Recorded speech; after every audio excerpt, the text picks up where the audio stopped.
Señor, y a un tu amigo soy. Dios de los montes, es el Dios de los valles. No hay lugar que me pueda alejar de tu gracia y tu amor. No hay nada, nada mejor, no hay nada, nada mejor, no hay nada, nada mejor que mi Dios. No hay nada, nada mejor, no hay nada, nada mejor, no hay nada, nada mejor que mi Dios.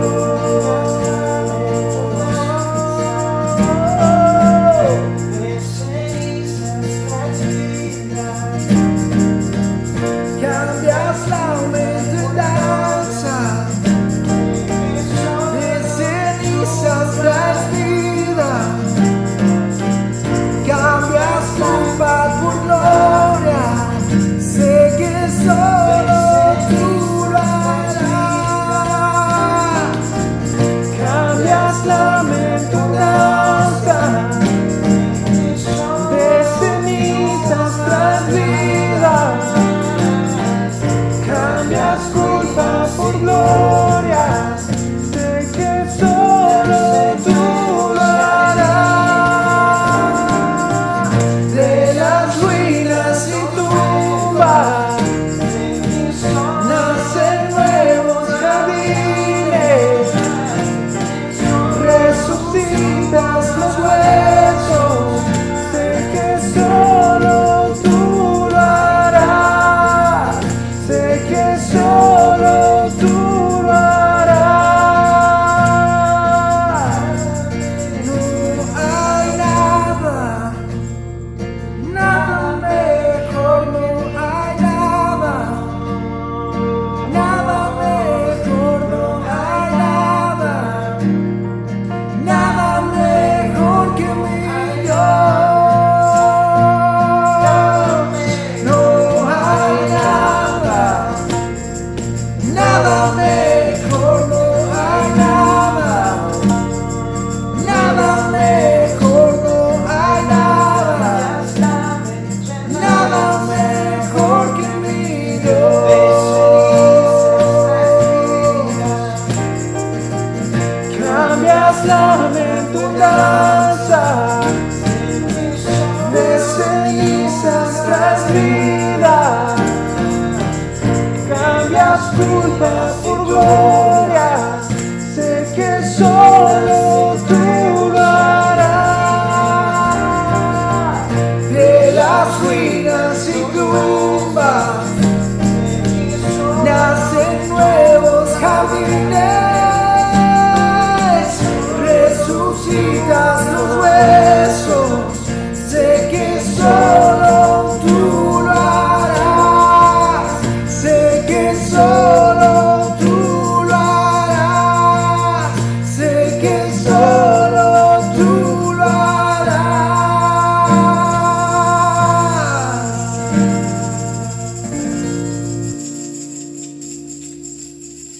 Queridos todos, qué grato poder compartir juntos una palabra que el Señor ha puesto en nuestros corazones. Realmente es un tiempo único el que estamos viviendo y solo su palabra es la que realmente sazona, soporta, sostiene nuestras vidas en estos días en particular. Pero quisiera que juntos podamos hacer una oración y encomendar esta palabra al Espíritu Santo para que alumbre nuestro entendimiento y selle nuestros corazones, responda a nuestras preguntas.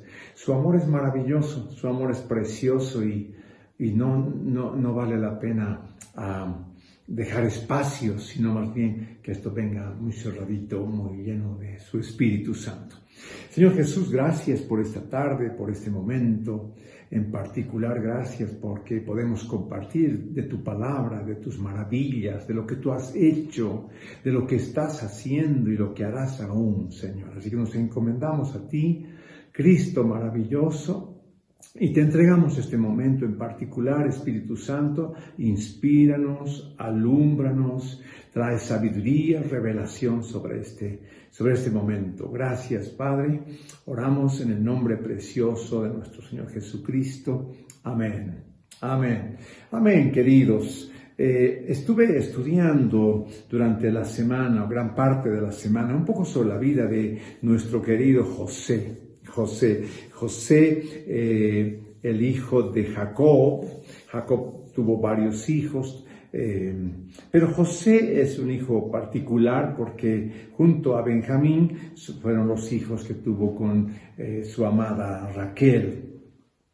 Entrando en el tema, compartirles que en el libro de Génesis, a partir del versículo del capítulo 37, podemos ver la trama que se sucede y cómo finalmente hasta el capítulo 50 podemos ver con claridad cómo se desarrolla una etapa muy importante de la vida del pueblo de Israel, de la obra maravillosa de nuestro Señor y nuestro Cristo. Así que permítame repasar algo sobre esto. Estaba leyendo el capítulo 37 un poco para poder avanzar. Estamos hablando de los sueños que tuvo José, de aquellos sueños un tanto complicados para el entorno familiar y particularmente con sus hermanos. José había soñado sobre temas de las gavillas y también el sol y la luna, y cómo sus hermanos le alentaban, le honraban. Para ellos fue muy crítico y esto causó un conflicto severo en sus corazones. Posteriormente usted sabe lo que acontece. José es vendido por sus hermanos, es llevado a Egipto por unos mercaderes y estos lo venden en Egipto. Y aquí realmente empieza la trama, ¿no? Empieza esa trama maravillosa. ¿Qué es lo que Dios está haciendo? ¿Qué es lo que el Señor está construyendo? Y bueno, en los capítulos posteriores, por ejemplo, en el capítulo 39, José aparece en la casa de Potifar. Qué interesante, porque estando José ya en Egipto, después del conflicto con los hermanos y todo aquello, la tristeza de Jacob y todo aquel tema, de pronto José está en la casa de Potifar, que era una autoridad en ese tiempo en Egipto, y bueno, él empieza a ver las cosas de la casa, lo habían comprado como esclavo, y él empezó a administrar de a poco. Una de las cosas bellas es que la escritura manifiesta es que Dios estaba con él, ¿no? Dios estaba con él en cada instancia. Interesante esto, porque de pronto José no fue a la casa de Potifar porque él buscó, sino que el proceso ese lo deja en la casa de Potifar. Entonces José empieza a trabajar, como decía hace un momento, y empieza el proceso de su vida en Egipto. Pasan los días y de pronto viene un conflicto con la esposa de Potifar, y usted sabe bien la historia. José fue llevado a la cárcel. El pasaje es muy lindo, muy pintoresco. Dice la escritura en el verso 21, pero aún en la cárcel el Señor estaba con él y no dejó de mostrarle su amor. Hizo que se ganara la confianza del guardia de la cárcel, el cual puso a José a cargo de todos los prisioneros y de todo lo que allí se hacía. Como el Señor estaba con José y hacía prosperar todo lo que él hacía, el guardia de la cárcel no se preocupaba de nada de lo que dejaba él en sus manos. Y así fue. Me gusta mucho porque de pronto la llegada de José a la cárcel fue un tema que él no buscó, sino que en una injusticia él fue a parar a la cárcel donde estaban los presos del rey. Avanzando un poco aparece una trama muy interesante entre el copero y el jefe de los panaderos, del faraón, y tuvo unos conflictos. Y estos dos, copero y jefe de los panaderos, estaban junto con él en la cárcel. Y un buen día, pues estos habían soñado, tuvieron sueños similares en la misma noche y no sabían quién. Y entonces una vez más vino José, le pidieron, y José interpretó el caso de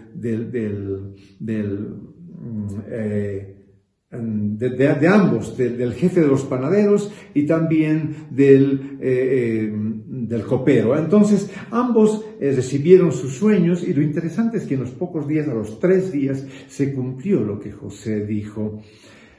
Esto me llama la atención porque otra vez aparece José en una situación que él no busca. En realidad, él fue a parar a Egipto ante una situación que él no buscó. Esto empezó en los sueños, lo habíamos charlado hace un momento, y esto continúa, y José es llevado a Egipto, y hoy día estamos en este momento en una situación crítica, porque Faraón tiene un par de sueños que todos conocemos porque son sumamente pintorescos. Y la verdad es que José es llamado por el copero, que se había olvidado de José. Mire qué lindo esto, porque no es que él buscaba espacios para salir rápidamente de la cárcel, me refiero a José, pero de pronto, cuando vinieron los sueños repetitivos de Faraón, pues entonces saltó la necesidad. Y Faraón andaba preocupado. Usted conoce la historia, y entonces llamaron a José, y José dio en el clavo. Es decir, él explicó de lo que se trataban las siete vacas hermosas que salieron muy robustas, muy magníficas, y de pronto salieron otras 7 muy feas y flacas, y todo este tema, y estas vacas comieron las vacas preciosas y robustas, y bueno, por ahí se arma una trama muy interesante. El faraón despierta y vuelve a dormir y vuelve a soñar algo pero parecido, con espigas, simplemente espigas de trigo hermosas, versus espigas muy quemadas por el viento solano, etc. Pero en el fondo el mensaje es el mismo. Entonces, estudiando estos pasajes y disfrutando de estos pasajes que el Señor nos muestra, uno empieza a pensar un poco hacia dónde está yendo el Señor, qué es lo que está haciendo Dios. Me llama mucho la atención porque cómo continúa todo esto, ¿no? Y entonces de pronto Faraón hace llamar a José. José resuelve los problemas, y de pronto Faraón dice: bueno, tú tienes que quedarte al frente, tú tienes que ser gobernador de Egipto. Y entonces viene toda la trama de la hambruna y todo este asunto. Me gustan algunas cosas que quiero destacarlas. Una de ellas, por ejemplo, es ¿dónde está yendo el propósito de Dios? Dios, ¿dónde está yendo? ¿Qué es lo que está pasando? ¿Sabe? Un tema que me parece fascinante es que, continuando con la historia de José, lo que uno encuentra es que de pronto José hace una labor magnífica, y Faraón termina tan contento, tan feliz con la labor de José, y finalmente José queda al frente, es casi asumido como un ciudadano egipcio, le asignan una esposa. En esa temporada nació Manasés, y Efraín. Usted se recuerda, Manasés y Efraín, los dos hijos de José. Manasés, tan lindo. Dios ha hecho que me olvide de todos mis problemas y de la casa paterna. Esto es lo que significaba Manasés. Y lo que significaba Efraín, Efraín trae una interpretación diferente y dice: Dios me ha hecho muy fecundo, me ha hecho fecundo en esta tierra donde he sufrido.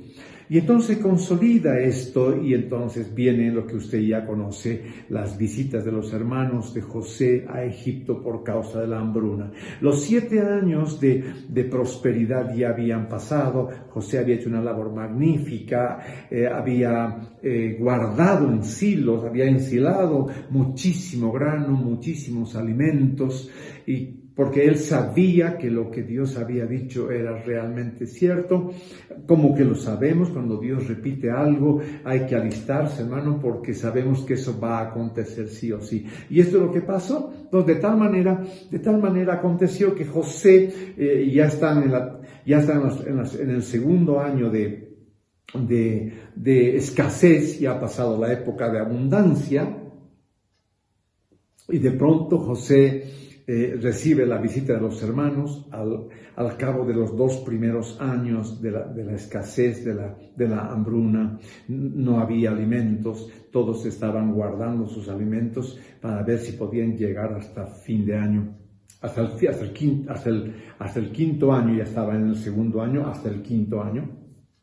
Completar los 7 años, quiero decir, y en ese proceso aparecen los hermanos de José. Usted conoce la historia, van a comprar alimentos, ¿no es cierto? Y en ese proceso de los alimentos, los hermanos de José vuelven, todo un tema que usted lo puede repasar. Los hermanos de José vuelven a Egipto nuevamente, llevando al hermano, último hermano, Benjamín, que había pedido José poder verlo. Una cosa que me gusta es que dice que cuando llegaron por primera vez los hermanos, ellos no los reconocieron a José, pero José los miró y los reconoció inmediatamente.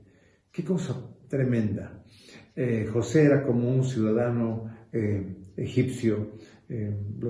La costumbre de los hebreos era la barba larga, etc. Pero José asumió todo el modelo de los egipcios. Y bueno, ahí va. Y José, finalmente, en el capítulo 45, usted ya conoce, se deja conocer, se hace reconocer con sus hermanos. Y entonces toda esa trama que va finalmente terminando en la venida de Jacob.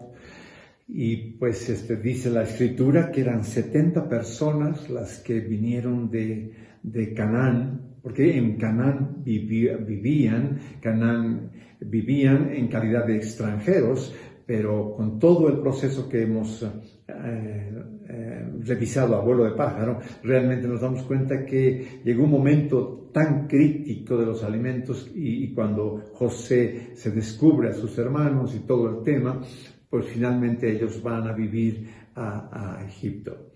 En Egipto permanecen, les asignan un lugar, ellos eran pastores, una función que no era agradable para los egipcios, entonces se acomodan, y en esos años la escasez, desde años de escasez, José fue nutriéndolos y pasaron ese tiempo y finalmente fueron quedando en la zona por años, hasta que se cumplió la palabra que Dios manifestó a Abraham, diciéndole que su pueblo iba a estar por 400 años en Egipto y que habrían de salir después de Egipto. Esta trama me llama muchísimo la atención, hermano. Y me llama la atención, queridos, porque me doy cuenta de que las obras de Dios son maravillosas. Los propósitos de Dios son inmensos. Imagínense, ¿qué es lo que finalmente aconteció en Egipto?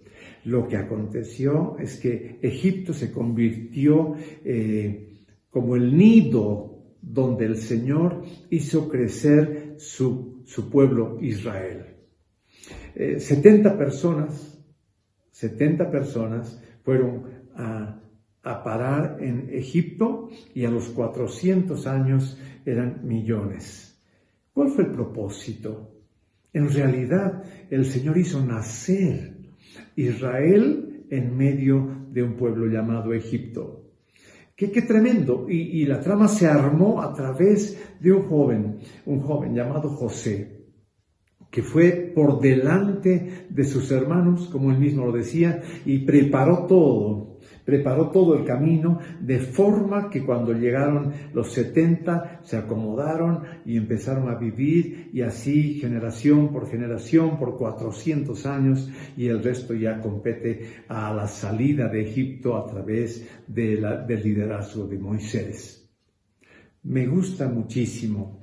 Dios desarrolla proyectos por su poder, proyectos enormes, proyectos que demandan siglos como este. Pero ¿cómo empiezan? Empiezan con un jovencito llamado José, que se dejaba llevar.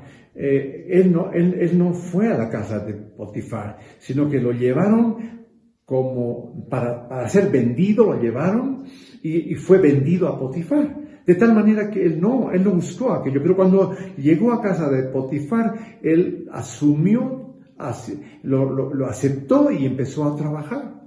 Y un día, después de la trama con la esposa de Potifar, aquel tema engorroso que tuvo que sortear José en completa santidad y pureza, de pronto fue a parar nuevamente a la cárcel. Y luego las vacas gordas y las vacas flacas y todo este tema fue a parar como el segundo del rey allá en Egipto, ¿no es cierto?, de Faraón. Entonces, todo aquello fue llevado por el Señor. Dios construyendo, Dios haciendo nacer su pueblo. 400 años en Egipto. Y por el otro lado, un José desarrollando los procesos diarios. Ahora le tocaba juntar los granos y guardar y llevar control. O por el otro lado, ya la gente de las regiones aledañas empezaba desesperadamente a venir en busca de alimentos, registrando los procesos. Hay dos cosas bellas en esta trama, en esta historia que estamos compartiendo acerca de la vida de José. El propósito, mi hermano, tiene que ver con lo que Dios estaba haciendo a través de los siglos, haciendo nacer su pueblo y desarrollando su pueblo hasta el día de la salida de Egipto. Y por el otro lado, encontramos, como decía hace un momento, un joven que no escatimaba. Donde lo ponían, él respondía de la mejor forma. A esto llamo los procesos. Dios es un Dios de proyectos, de propósitos enormes. Y los procesos los desarrollamos nosotros, los hombres, que somos de corta vida, que somos temporales. Nosotros desarrollamos los procesos. Un detalle que me gusta muchísimo es que José es una figura de Jesucristo. Y al mismo tiempo que Jesucristo desarrolló sus procesos en la tierra, por llamado del Padre, se sucede esta similitud. José trabajó, vivió, al final distribuyó los alimentos para que todas esas regiones enormes y pueblos de diferente tipo no murieran de hambre, y particularmente Jacob y la familia, los 70 que salieron de Canaán y fueron a dar el comienzo del pueblo de Israel.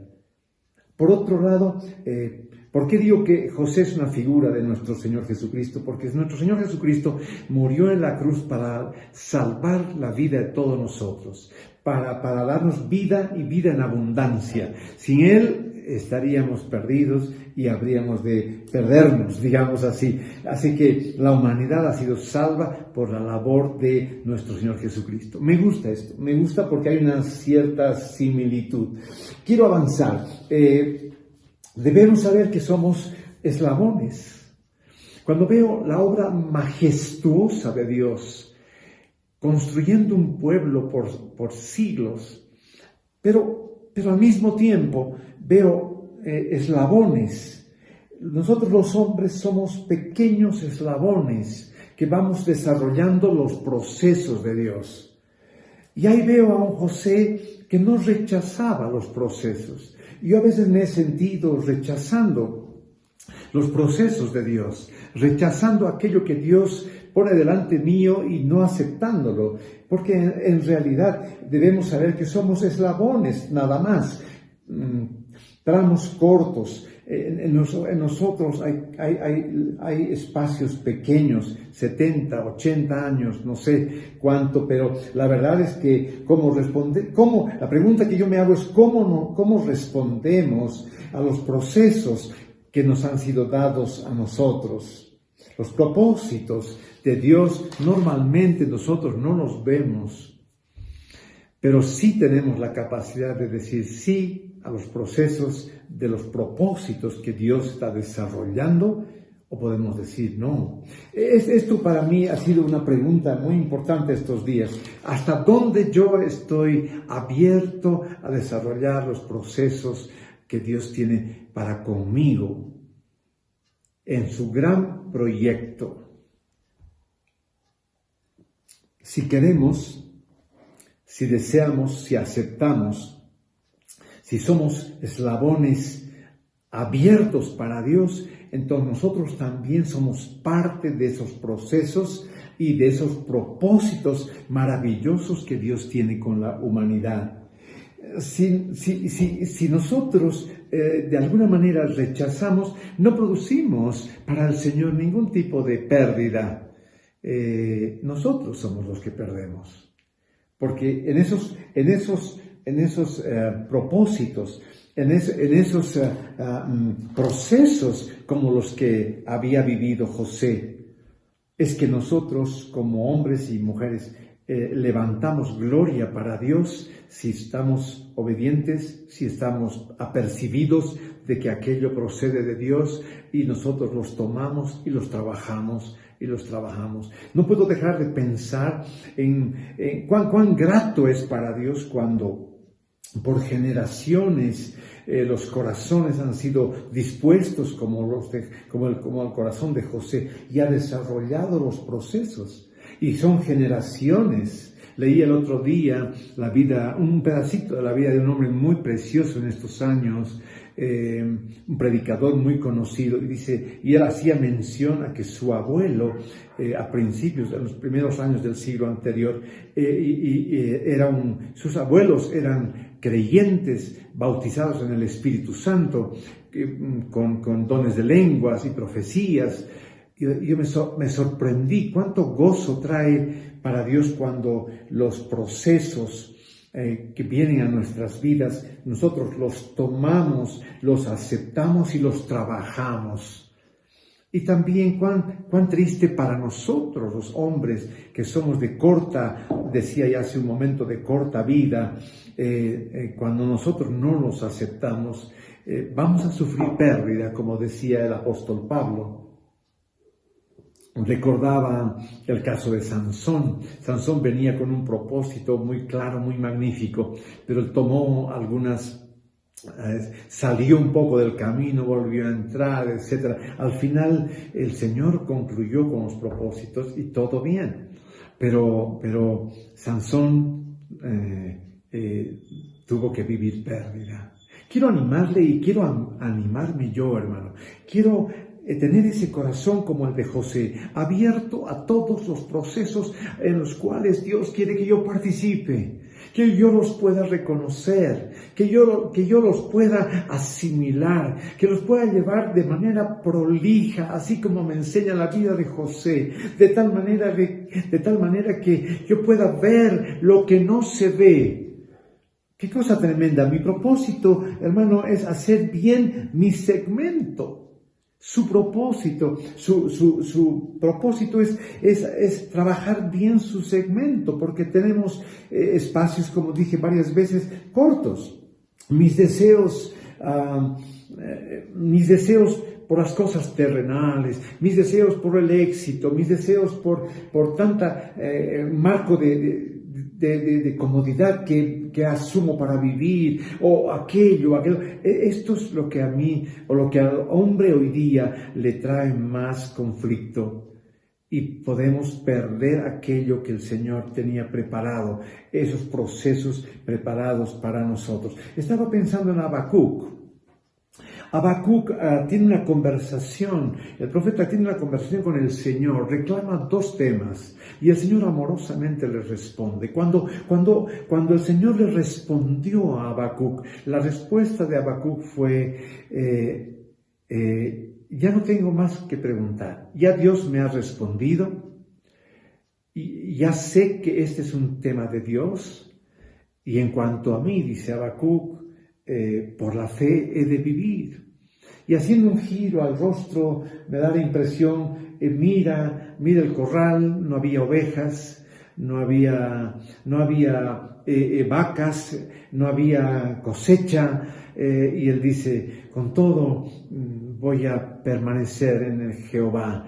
Y me doy cuenta que qué clave es este corazón, hermano. Qué clave es poder reconocer lo que Dios está llamándome. Habacuc manifiesta algo muy hermoso y manifiesta algo que debe estar en mí y en ti.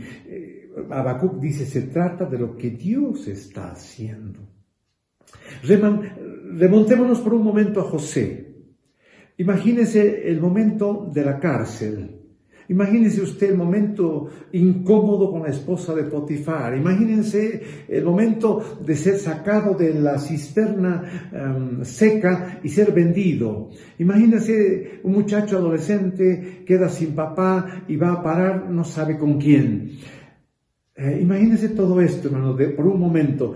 Pero él tuvo un corazón que asimila, que acepta los procesos que Dios está desarrollando a través de él, y mira el final.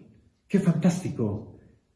Fue un hombre clave para el nacimiento del pueblo de Israel, del propósito que se había puesto el Señor, el levantar un pueblo llamado Israel. ¿Qué le parece? Lo que vivimos hoy, hermano, el coronavirus y todo este tema, en nuestro momento, la verdad es que nos atribula. Y aquí viene un punto muy clave. Su Espíritu Santo nos está equipando para entenderle constantemente a Él. La venida del Espíritu Santo a nuestras vidas abre espacios para poder discernir y no errar ni equivocar, y poder aceptar esos procesos que son parte del gran mover de Dios con la tierra. Los que vivimos hoy en este mundo, con una serie de cosas que estamos viviendo, de pronto podemos quedar atrapados en lo que está sucediendo. Podemos estar mirando con nuestros ojos, podemos estar viendo cosas, pero solo lo que es visible al ojo natural. Y aún podemos estar en Cristo y podemos estar viendo cosas naturales, pero no viendo lo que Dios el Padre está haciendo.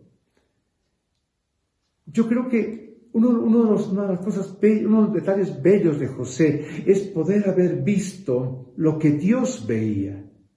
Por eso es que cuando el copero y el panadero están y tienen necesidad de una interpretación, el faraón tiene un tremendo sueño, necesita que alguien le aclare sobre esto. Con razón, José no tenía ningún esfuerzo ni empacho en decirlo. Esto es esto.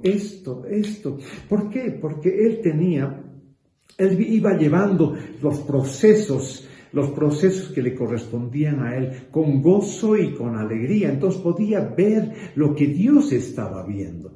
¿Qué estaba viendo Dios? Dios estaba viendo la formación de su pueblo Israel. Dios no estaba atorado en que si iba a faltar alimento, no iba a faltar alimento. Dios no estaba atorado en eso. El Señor estaba viendo en las generaciones, Dios estaba viendo en las generaciones, en los siglos, la formación, la conformación del pueblo de Israel. Traeremos este pensamiento a este momento. Su Espíritu Santo nos está equipando diariamente para poder entender en la medida que le busquemos muy claramente lo que Dios está haciendo. Así que mi primera conclusión este día es, Señor, no quiero quedarme mirando lo que está pasando, aterrorizado por las noticias, o traumado por la gente que está falleciendo o aquello o aquel otro. No quiero perderme en esto. Quiero ver lo que Dios está viendo. Y tú me dirás, pero ¿y cómo? Y pues el Espíritu Santo que está con nosotros. El Evangelio de Juan dice que Él está en nosotros y con nosotros, que Él nos va a aclarar todo lo que nosotros necesitemos, nos sea aclarado, Él nos va a aclarar. Entonces quiero animarte, por eso el título de la palabra, mirando lo que no se ve. Y esto es lo que tenía José. Él miraba lo que Dios estaba haciendo. Él podía ver lo que Dios estaba llevando. Mientras tanto la gente miraba que faltaba alimento, que qué íbamos a hacer. Quiero animarle y quiero animarte y quiero animarme yo. Dios ha puesto su Espíritu Santo para que podamos a través de Él conocer hacia dónde está llevando el Señor en este tiempo las cosas. Y no trancarme yo con que si hay pan o falta pan y no puedo salir y tengo que quedar una semana más y otra semana más. Quiero animarle. Usted tiene al mismo Espíritu Santo que yo tengo y si busco, Él trae de su paz a mi corazón. Él trae de su gozo a mi corazón y el proceso no se trunca. El proceso no se trunca. Esos procesos que estamos desarrollando, esos procesos son eternos también. Solamente que yo en mi segmento y entregaré a mi hijo en su segmento y a mi hija y a mi otro hijo y a generaciones, las generaciones irán llevando. ¡Qué cosa hermosa! Los procesos, hermano, los procesos son aquellos que están en nuestras manos, porque el propósito grande y maravilloso lo lleva el Señor y los puede revelar a todo aquel que le busca. José veía lo que Dios hacía y entendía y se movía como Dios se movía.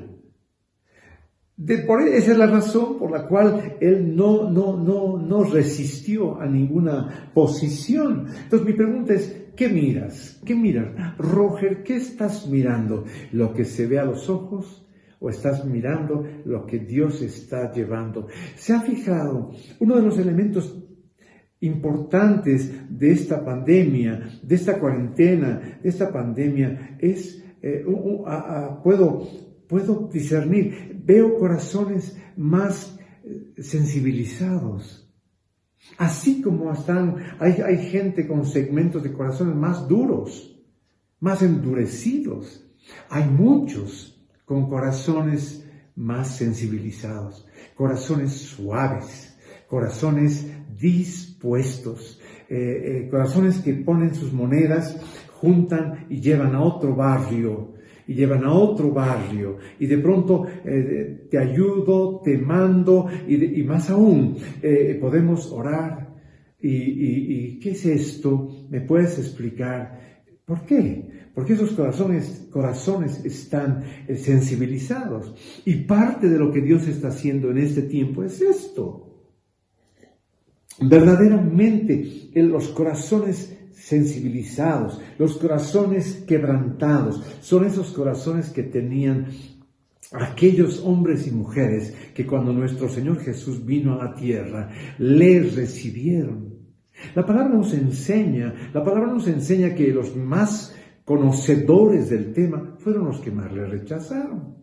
La palabra enseña que aquellos que esperaban al Mesías, que sabían que venía el Mesías, cuando lo vieron sobre un burrico entrando en aquella oportunidad a Jerusalén, lo rechazaban. ¿Por qué? Porque veían lo que se veía, no veían lo que Dios estaba haciendo. Porque ellos tenían el corazón engrosado, ellos tenían sus modelos, y en esos modelos tenía que entrar el Mesías. Por cierto, no entró en esos modelos. Esto es lo que no quiero que le pase a usted ni me pase a mí. Yo quiero que mi corazón se vuelva suavecito, que se vuelva quebrantado, que pueda percibir lo que Dios está haciendo. Tú me dirás, ¿y cómo se hace eso? Buscaremos al Espíritu. En Él hay una vertiente que Jesús mismo la enseñó. En Él está todo lo que nosotros necesitamos. Me parece fascinante. Déjeme decir algo más antes de concluir. Me parece fascinante, realmente fascinante. El Padre dejó todo el paquete de bendiciones y riquezas maravillosas en la vida del Hijo. Y el Hijo puso esto sobre la iglesia, lo hemos estudiado. Pablo a los Efesios lo deja muy claro. Y cuando viene el Espíritu Santo en Pentecostés, Él es el que lo está enseñando, lo está poniendo sobre la iglesia de manera corporativa y lo está poniendo sobre mi corazón y sobre tu corazón de manera personal. Él está pendiente, Él está listo para respondernos, para hablarnos, para ensanchar nuestro pensamiento. Esta parte me parece que es muy importante. Cuando veo la vida de José, puedo ver cómo un varón joven empezó la obra de acumulación de alimentos a sus 30 años. Imagínense. Y llenó tal cantidad de alimentos que vendía inclusive a los pueblos cercanos para que no murieran de hambre. Pero su corazón no estaba agobiado. Su corazón no estaba recordando su pasado y por qué me hicieron, que si yo nunca hice nada a nadie. El corazón de él estaba ligado con sus ojos y sus ojos con los ojos de Dios. Y él sabía que Dios no le habría de fallar. Él sabía que Dios estaba con él. Quiero animarle, Dios está con usted en la persona del Espíritu Santo. Dios está conmigo en la persona de su Espíritu Santo. Estaba notando algo más. José miraba lo que Dios miraba. En la casa de Potifar, en la cárcel, con Faraón. Pero él se dejaba llevar. Lo que Dios le ponía, él hacía. Él nos rechazaba. Hoy estamos envueltos, hermanos, en mucha hojarasca. Perdóname, yo soy el primero. Mucha hojarasca. Estamos envueltos con muchos estilos de vida, muchas formas, muchos anhelos, muchas ganas de tener aquello, muchos deseos de tener abundancia. Y nuestro corazón está lleno, nuestro alrededor está lleno de hojarasca, de hojas secas. Esto produce en nuestro corazón un engrosamiento, el corazón se endura. Entonces cuando viene el Señor con algunas cosas, nosotros no lo vemos, no logramos verlo.